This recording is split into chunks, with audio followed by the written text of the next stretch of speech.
get more on this now from Matthew Bugher. He's a researcher for the Harvard Law School Human Rights Program and joins us now. Matthew, thank you very much for your time. So we've got a new civilian government then in Myanmar. Do you think conditions for the Rohingya community will improve?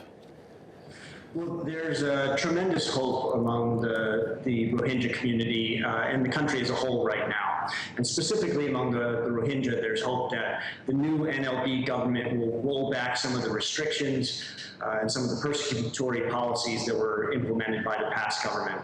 But I think we need to temper our optimism a little bit. The NLD government and NLD leaders have very pointedly avoided discussing this issue in the past, and since they've come to power in the last 2 weeks, they haven't made it clear that this is going to be one of their top priorities.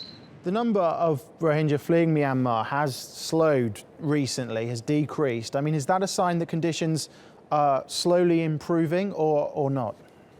Yeah, well, to be clear, conditions both in the IDP camps and for the Rohingya population in Rakhine State in general are very dire and even life-threatening. As I said, there is some hope among the Rohingya that things will get better under the NLD government. But really the key issue here is a crackdown on trafficking networks in Thailand and Malaysia. The traffickers' business model has been disrupted because they're not able to offboard their human cargo in Thailand and Malaysia. And that's really the reason why we're not seeing as many boats leave Myanmar. Is there more, do you think, that the international community could be doing in this sphere, on this issue? Yeah, there certainly needs to be more that is done by the international community.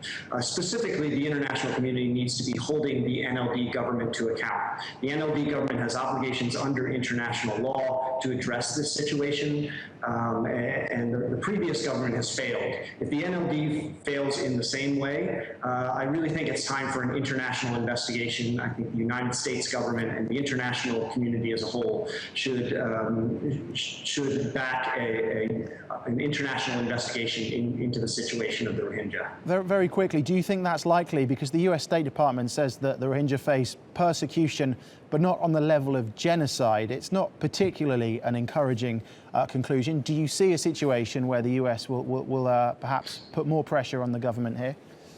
Well, right. To be clear, that report that you're referencing does detail a litany of abuses against the Rohingya, including killings, forced displacement, restrictions on movement and access to humanitarian aid, hate speech, and the threats of further violence. So I think there is an awareness of the huge danger of this issue.